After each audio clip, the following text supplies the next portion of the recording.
Hello दोस्तों, आप सभी का स्वागत है एडवांस मैथ्स बाय वर्षा पे।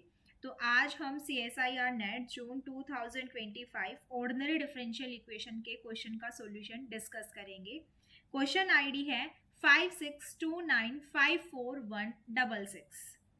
Question says that let D एक सेट डिफाइन करके दिया है X Y belongs to R2 such that X lie from -1 to 1 and Y lie from -1 to 1 and एक फंक्शन डिफाइन किया है D2 R पे।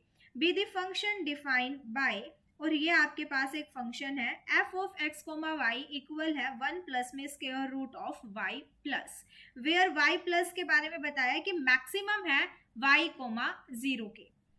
Consider the initial value problem, ये आपके पास एक इनिशियल वैल्यू प्रॉब्लम है dy by d x equal to में some function of x comma y with some initial condition y at 0 पे क्या है 0 है।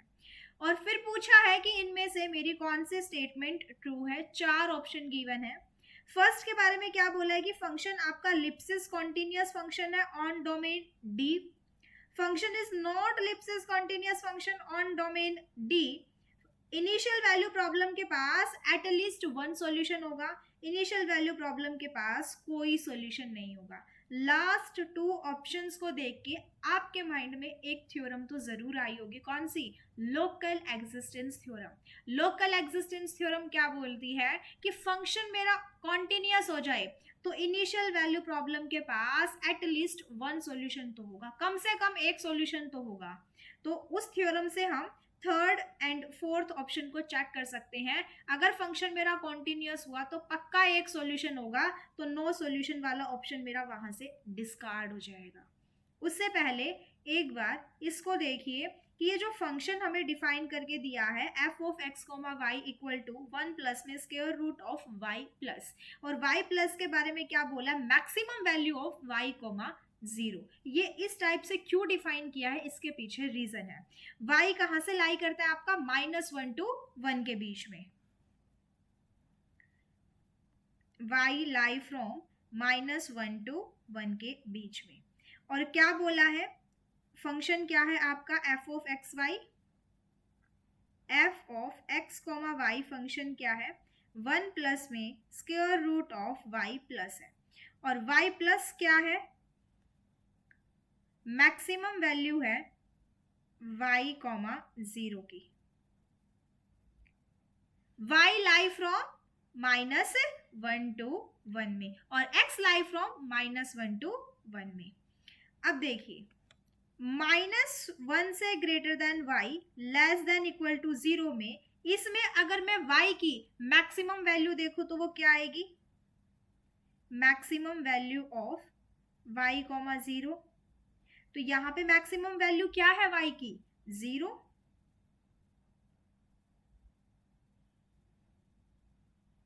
जीरो से greater than y less than equal to 1 में मैक्सिमम वैल्यू क्या आएगी? अब y की जो भी वैल्यू असाइन करोगे, y को जो भी नंबर असाइन करोगे तो मैक्सिमम वैल्यू वही आएगी। तो मैक्सिमम ऑफ y कोमा 0 क्या आ जाएगा? y वही नंबर आ जाएगा। मतलब यहां से y आपका कैसा है? बाउंडेड है, प्लस पॉजिटिव है।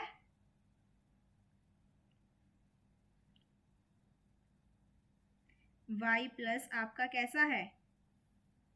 मतलब ये जो y प्लस है वो आपका पॉजिटिव फंक्शन गिवन है, इसलिए इसने y प्लस को इस तरीके से डिफाइन करके दिया कि मैक्सिमम ऑफ y कोमा 0। क्यों? क्योंकि ये जो square root of y plus है, अगर ये y प्लस आपका पॉजिटिव नहीं रहेगा तो स्क्वायर रूट आपका नेगेटिव में चला जाएगा और कॉम्प्लेक्स हो जाएगा। स्क्वायर रूट के अंदर है ना y प्लस, अगर ये y प्लस आपका पॉजिटिव नहीं रहा तो कॉम्प्लेक्स में चला जाएगा नेगेटिव की वजह से। इसलिए जो y प्लस है वो इस तरीके से उन्होंने डिफाइन करके दिया है कि y प्लस आपका कैसा है? पॉजिटिव है।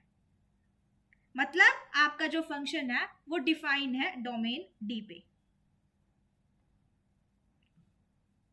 अब ये फंक्शन मेरा कैसा है? डिफाइन है। अब ये चारों ऑप्शंस के बारे में देखिए, क्या है? f is a Lipschitz continuous. अब लिप्सिस चेक करने के लिए हमारे पास एक सफिशिएंट कंडीशन है। सफिशिएंट कंडीशन क्या है कि फंक्शन का partially derivative with respect to y bounded आ जाए, प्रोवाइडेड फंक्शन का partially derivative with respect to y exist करना चाहिए। देखिए फंक्शन का partially derivative with respect to y bounded आ गया तो हम क्या देंगे, फंक्शन लिप्सिस है तो बाउंडेड होगा, प्रोवाइडेड फंक्शन का partially derivative with respect to y exist करना चाहिए। तो हम चेक करते हैं, फंक्शन मेरा ये था, इस फंक्शन का जब मैं पार्शियली डेरिवेटिव करूंगी विद रिस्पेक्ट टू y तो क्या आएगा, 1 बाय में 2 square root of y plus आएगा, और y प्लस मेरा क्या -1 to 1 है, उसके बीच में 0 आएगा। जैसे आप 0 वैल्यू पुट करोगे तो फंक्शन का partially derivative with respect to y कहाँ चला जाएगा, इन्फिनिटी पे। मतलब फंक्शन का partially derivative with respect to y exist नहीं कर रहा तो फंक्शन मेरा लिप्सिस कॉन्टिन्यूअस भी नहीं होगा। तो लिप्सिस तो नहीं है, सेकेंड ऑप्शन करेक्ट है, इसमें बोला है नॉट लिप्सिस। अब इनिशियल वैल्यू प्रॉब्लम के पास एटलीस्ट वन सॉल्यूशन होंगे या कोई सॉल्यूशन नहीं होगा, हम अपनी थ्योरम का यूज करते हैं। थ्योरम है local existence theorem. Local existence theorem क्या बोलती है, dy by d x equal to में some function of x comma y, साथ में कुछ इनिशियल कंडीशन है y एट x नोट पे क्या है, y नोट। आपको सिर्फ ये चेक करना है कि फंक्शन आपका कॉन्टिन्यूअस हो इनिशियल पॉइंट के नेबरहुड में, तो पक्का इस इनिशियल वैल्यू प्रॉब्लम के पास एटलीस्ट वन सॉल्यूशन तो होगा। अब चेक कर लो, ये फंक्शन है आपके पास, ये फंक्शन आपका कॉन्टिन्यूअस है कि नहीं इनिशियल पॉइंट के नेबरहुड में। अब देखो ये जो फंक्शन है आपका f of x comma Y equal to 1 plus में square root of y plus, ये फंक्शन आपका पॉलिनोमियल टाइप का है ना, और पॉलिनोमियल टाइप के जो फंक्शंस होते हैं वो तो कॉन्टिन्यूअस होते हैं, तो ये फंक्शन तो मेरा कॉन्टिन्यूअस है ना इनिशियल पॉइंट के नेबरहुड में, तो पक्का इस IVP के पास क्या होंगे, एटलीस्ट वन सॉल्यूशन तो होगा।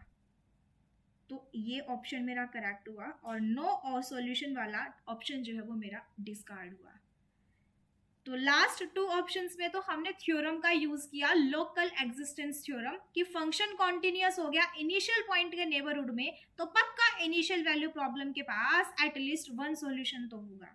और लिप्सिस चेक करने के लिए हमने सफिशिएंट कंडीशन चेक कर ली कि फंक्शन का partially derivative with respect to y bounded हो गया, तो हम लिप्सिस कह देंगे, provided del F by del Y मेरा एग्जिस्ट करना चाहिए। अब del F by del Y जो है वो मेरा इनिशियल पॉइंट यानी कि y जो y है वो मेरा लाई करता है कहाँ से, -1 to 1 के बीच में लाई करता है, ये y प्लस है तो इसके बीच में अब y की रेंज दे रखी थी ना, y कहाँ से कहाँ लाई करता है, -1 to 1 के बीच में, और y प्लस हमने निकाला था कि वो पॉजिटिव था 0 to 1 के बीच में, लेकिन 0 तो लाई करती है ना। अब जैसे ही आप यहाँ पे y प्लस की वैल्यू 0 पुट करोगे तो something upon 0 del F by del Y आपका इन्फिनिटी की तरफ चला जाएगा, मतलब फंक्शन का partially derivative with respect to y exist नहीं कर रहा। अब ये एग्जिस्ट नहीं करा तो फंक्शन मेरा लिप्सिस भी नहीं होगा, तो इसलिए फर्स्ट ऑप्शन डिस्कार्ड हुआ, सेकेंड ऑप्शन मेरा करेक्ट हुआ। तो इस क्वेश्चन का सेकंड एंड थर्ड ऑप्शन क्या है, करेक्ट है, बाकी के दो ऑप्शन मेरे डिस्कार्ड हुए। और ये y प्लस क्यों डिफाइन करके दिया, इसके पीछे का भी रीजन पता चला, क्योंकि स्क्वायर रूट में y प्लस है, अगर ये नेगेटिव हो गया तो कॉम्प्लेक्स रूट में पहुंच जाएगा, इसलिए y प्लस जो है वो उन्होंने इस तरीके से डिफाइन करके दिया है कि वो पॉजिटिव है। आई होप कि आपको ये क्वेश्चन समझ में आया होगा। अगर आपको कहीं पे भी डाउट आए तो कमेंट सेक्शन में कमेंट करके ज़रूर बताना, उसको मैं नेक्स्ट वीडियो में डिस्कस कर दूंगी। मिलते हैं एक नए क्वेश्चन के साथ, तब तक बाय बाय।